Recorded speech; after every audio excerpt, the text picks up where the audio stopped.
Welcome to part 3 of my 3-part series about blood test errors and flaws in marijuana testing and other drug testing. This is criminal defense attorney William C. Head of Atlanta, Georgia. When a person charged with any felony drug offense or misdemeanor drug crime calls our office, we are typically dealing with some type of blood test or urine test, or possibly both. We immediately ask questions about all phases of the police encounter with our client. If the seizure and search were illegal, the entire drug possession or DUI-drugs case may be won at a pretrial suppression hearing.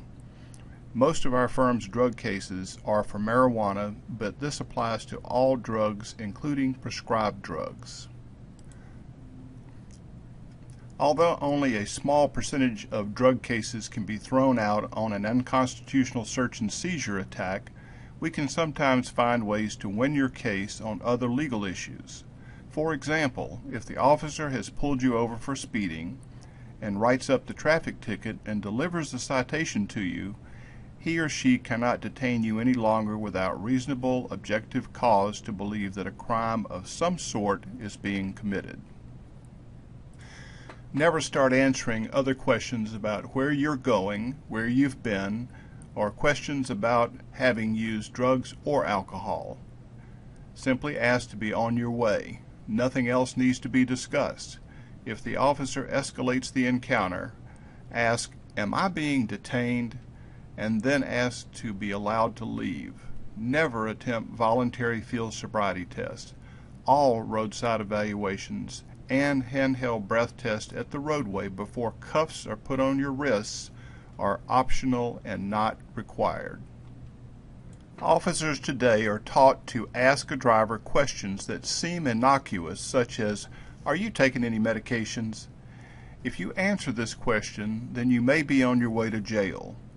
All that is required of you beyond proving your legal right to be driving that vehicle, that is registration, proof of insurance, whatever is required by state law, is your name and your current address. No more questions are legally required to be answered by you. Avoid the handcuffs. Answer no questions. If stopped at a DUI checkpoint, give your name and address only and remain silent thereafter. Never give permission to search your vehicle, your wallet, or your purse, or your clothing.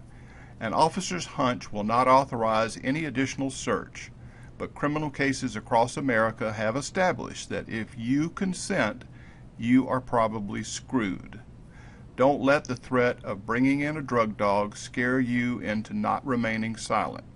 If the officer says he or she smells marijuana, do not admit anything, don't talk, and do not give permission to search your vehicle or you.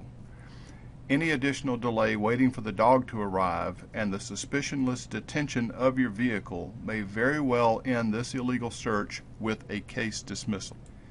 If you are being investigated for DUI-drugs, remember that refusal to submit to the requested blood, breath, or urine testing after arrest may result in both loss of all driving privileges in some states, but can also result in jail time merely for your refusing.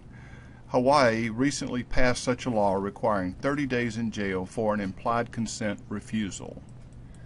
I hope that this 3-part presentation has made you a more educated and informed citizen. Be polite, but be silent. Exercise your constitutional rights. What you say can and will send you to state prison if convicted of felony drug offenses or homicide by vehicle from DUI marijuana or other drugs. Remember, if you know your legal rights, you have a much better chance of not being convicted of DUI drugs, DUI marijuana, or any other crime, whether it's in a vehicle or from simply by possessing drugs. This is William C. Head of Atlanta, Georgia, thanking you for your time.